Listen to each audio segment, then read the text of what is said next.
Pada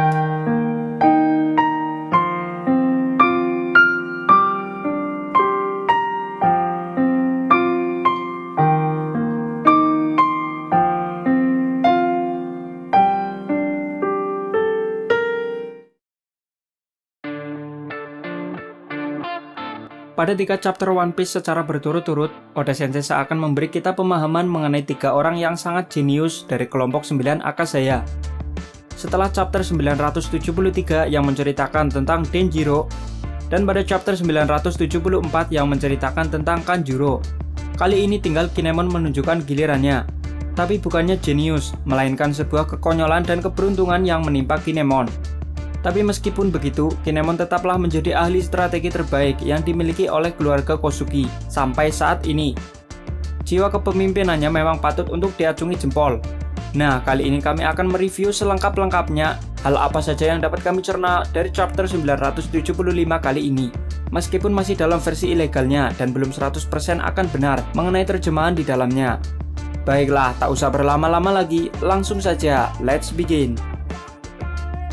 Chapter 975, Rencana Kinemon. Cerita dimulai dari Shinobu yang sebelumnya menghilang secara tiba-tiba setelah Kanjuro mengungkap identitasnya dan menangkap Momonosuke darinya.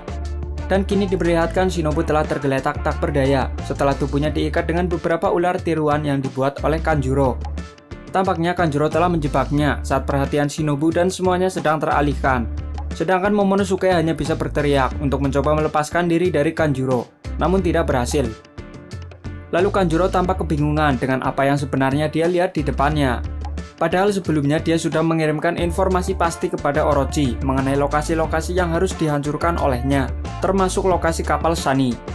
Namun Kanjuro mengira bahwa Orochi tidak melakukan apa-apa setelahnya. Mengapa Luffy dan teman-temannya ada di sana sekarang?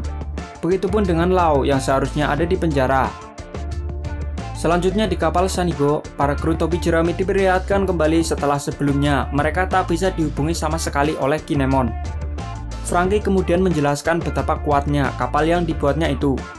Sanigo terbuat dari kayu pohon adam dan sanggup berlayar di lautan manapun.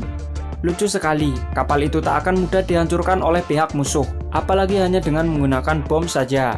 Penghancuran itu tak akan mempan padanya.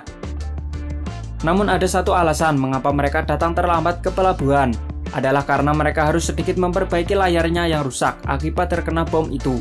Setelah mereka sadar, mereka sedikit terkejut dengan keadaan di sekitarnya saat ini. Tak ada satupun aliansi yang berkumpul di pelabuhan itu, di mana 3.500 tahanan yang telah keluar dari tambang, di mana 200 yakuza yang ada di penjuru negeri ini, lalu di mana 200 masketir Inoarashi yang sebelumnya berada di pelabuhan Itachi, ditambah lagi dengan 280 bandit dari Gunung Atayama. Seharusnya mereka semua ada di sini. Padahal sebelumnya Usopp dan Franky telah membantu memperbaiki beberapa kapal untuk mereka. Dan juga Zoro telah membantu menyiapkan ribuan senjata yang diambil dari Ringo untuk digunakan.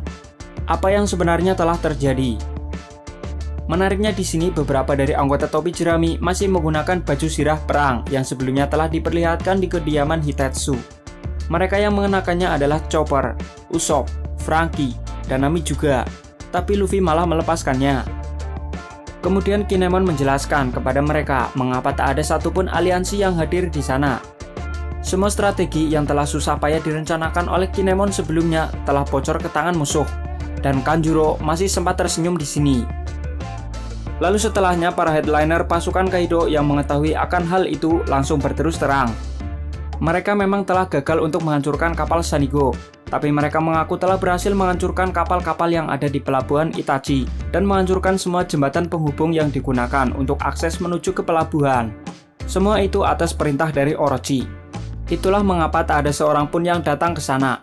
Meskipun berhasil, mustahil bagi mereka untuk pergi ke Onigashima tanpa sebuah kapal.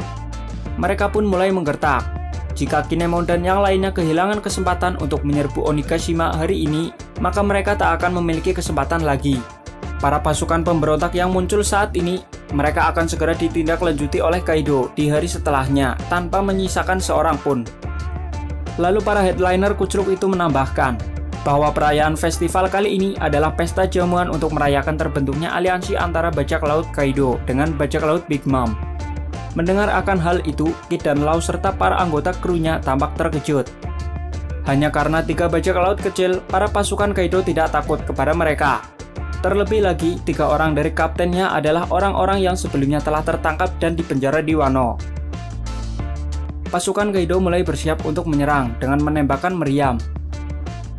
Melihat hal itu, trio kapten generasi terburuk langsung bersaing untuk unjuk diri masing-masing. Di antara mereka bertiga tak ada yang mau mengalah. Semuanya memiliki sifat keras kepala yang sama. Mereka berpindah dari kapal masing-masing ke salah satu kapal Kaido. Lalu Kid dengan mode lengan besinya, Luffy dengan mode bondsman-nya, dan Law dengan mode room-nya. Tanpa berpikir panjang, mereka langsung melancarkan satu serangan dengan kekuatan penuh. Dan blast, satu kapal Kaido langsung hancur berkeping-keping dibuatnya. Namun lagi-lagi mereka masih bertengkar dan saling menyalahkan satu sama lain. Tak lama setelahnya datanglah sebuah kapal yang cukup familiar. Itu adalah kapal milik Kyoshiro dan keluarganya. Para pasukan Kaido mengira bahwa bala bantuan telah datang menolongnya. Mereka berharap lebih kepada Kyoshiro untuk segera menenggelamkan kapal-kapal musuh. Namun setelah mengeluarkan pedangnya, secara tidak terduga, Kyoshiro langsung membelah kapal Kaido yang ada di dekatnya, dengan alasan cuma mau melumpuhkan meriam di kapal Kaido yang mengarah kepadanya. Hal itu sontak mengejutkan semua orang di sana. Mereka tampak heran atas perlakuannya terhadap pasukan yang seharusnya dilindungi olehnya. Kemudian kapal Kyoshiro terus melaju ke arah para Akasaya dan dengan lantangnya Kyoshiro berkata, "Wahai para samurai sarung pedang merah, aku, Yakuza dari ibu kota bunga." Mereka memanggilku Kyoshiro si tukang tidur. Dia memang sering terlihat tidur di siang hari karena malamnya selalu begadang untuk menyamar sebagai Oshimitsu Kozo. Asura Doji yang melihatnya tampak bersiaga karena dia tahu orang itu adalah pendekar pedang yang cukup kuat. Lanjut ke percakapannya. "Tolong izinkan keluarga Kyoshiro dan 200 anggotanya untuk ikut serta dalam penyerangan kalian. Aku berhutang budi kepada keluarga Kosugi. Hanya Kinsan seorang yang mengetahuinya. 40 tahun yang lalu, saat insiden Dewa Gunung terjadi, semuanya percaya bahwa Odenlah yang melakukannya. Tapi sebenarnya yang menyebabkan semua itu adalah dirimu yang masih muda dan serakah." Kyoshiro mengatakannya dengan membuang wig yang dipakainya. Hal itu sontak membuat Kinemon terkejut dan mengingat kembali satu momen yang tidak pernah dia lupakan, yakni mengenai penyesalannya yang telah mengambil bayi dari induk babi gunung raksasa itu. Setelah tersadar, Kinemon langsung mencurigai bahwa orang itu adalah Denjiro dan bertanya padanya. Para samurai termasuk Momonosuke langsung terbelalak mendengarnya dan merasa kebingungan. Lalu Kyoshiro mengakuinya kalau dia benar-benar Denjiro. Wajar saja kalau Kinemon tak akan mengenalinya dengan perubahan yang sangat signifikan itu. Sebenarnya Denjiro akan membongkar identitasnya saat pertama kali menerima simbol pemberontakan. Tapi untuk berjaga-jaga dan menghindari resiko terburuk yang akan terjadi, dia memilih untuk terus berpura-pura menjadi musuh dan menunggu saat yang tepat. Jika saat itu dia langsung membongkar identitasnya, maka mata-mata dari Orochi juga akan mengetahuinya dan akan melaporkan ke Orochi dan Orochi akan membuangnya. Setelah Denjiro mendapatkan kepercayaan sepenuhnya dari Orochi, dia pun akhirnya berhasil membebaskan 1000 samurai yang dikurung di dalam penjara Rasetsu di Flower Capital. Dan karena itulah, akhirnya Denjiro bisa mendapatkan 1200 pasukan tambahan untuk penyerangan ke Onigashima. Suasana yang tadinya hening berubah menjadi sorak tawa gembira dengan datangnya puluhan kapal yang menampung 1200 samurai pemberontak. Dari sini wajah Kanjuro mulai sedikit kesal disertai dengan ketakutan di hatinya. Para tahanan tadi sudah siap kapan saja untuk membantu membalaskan dendam keluarga Kosugi. Tapi hal yang menarik di sini benar-benar tidak terduga. Denjiro menjelaskan mengenai arti dari simbol pemberontakan yang sebenarnya. Gambar dari Yasuye yang ditambahkan dengan 2 garis di perut ularnya menyimbolkan pelabuhan Habu. 2 garis itu digunakan untuk membatasi perut ularnya, sekaligus petunjuk untuk menghapus huruf yang ada di tengahnya. Dari tulisan Habu Minato dan dihapus huruf di tengahnya menjadi Hato. Dengan instruksi ini, semua orang bisa langsung paham dengan maknanya. Tapi uniknya di sini, Denjiro malah mengira jika Kinemon dengan sengaja mengganti arti sebenarnya. Mengetahui Orochi telah memasukkan mata-mata ke dalam pihak aliansi, maka dia mengubah tempat pertemuannya dan hanya memberitahu orang di dekatnya demi tujuan untuk mengelabui mata-mata itu. Itu dugaan dari Denjiro padanya. Ingat, dugaan. Lalu mata-mata itu akan memberitahu kepada Orochi sesuai dengan informasi darinya. Dan surprise, Kanjuro langsung melongo. Karena kebodohan dari seorang kentang Orochi yang terlalu lama di ibu kota bunga, dia salah menghitung jaraknya dan baru bertindak di malam sebelumnya. Dan sayangnya, semua pasukan pemberontak telah melewati jembatan besar. Semua armada kapal yang dibutuhkan telah pergi, dan kapal-kapal yang dihancurkan oleh Orochi adalah bangkai kapal pemanis saja untuk menipunya. 4.200 pasukan yang telah dikumpulkan oleh Kinemon telah berkumpul di pelabuhan, di mana pohon mapel yang disukai oleh Yasuie berada. Hato bukan sebuah pelabuhan, karena jika mencarinya di peta maka tidak ada. Itu adalah sebuah tebing yang menjulang tinggi, di mana ada sebuah pohon mapel di atasnya. Tempat itu memang tidak terlalu jauh dari pelabuhan, tapi tidak terlihat dari sana. Mereka semua telah bersembunyi di tempat itu, dan menunggu hingga saat yang ditentukan tiba.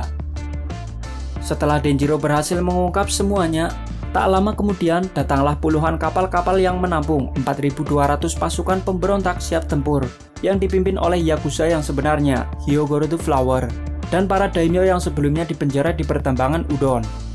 Penyerangan ke Onigashima akan berjalan sesuai rencana, ditambah dengan 1.200 samurai dari ibu kota bunga, jumlah total pasukan menjadi 5.400 orang. Saatnya untuk menuju ke medan perang. Kanjuro menyadari kesalahannya, namun itu sudah terlambat. Tak ada lagi waktu untuknya menghambat atau membocorkan informasi mereka kepada Orochi. Semua rencana Kinemon berjalan dengan semestinya. Di akhir chapter, Denjiro mengatakan kepada Kinemon bahwa dia memanglah seorang pemimpin yang pantas untuk mendapatkan kehormatan ini. Sontak Kinemon langsung saja menerima pujiannya itu. Namun di tengah-tengah keramaian itu, Kinemon tampak kebingungan dengan kejadian yang baru saja menimpanya, sambil bertanya-tanya di dalam hatinya. Dia baru menyadari bahwa arti dari simbol itu adalah Hato, bukan Tokage. Itu adalah suatu kesalahpahaman darinya. Meskipun dia ingin sekali mengakuinya, namun semuanya sudah kepalang tanggung. Dia sudah dijadikan sebagai pahlawan oleh orang-orang. Ada kabar baik buat kita semua. Untuk minggu depan, sekolah libur. Manga One Piece pun libur. Selamat menikmati kepuasan di rumah. Sampai jumpa di video selanjutnya. Matur nuwun.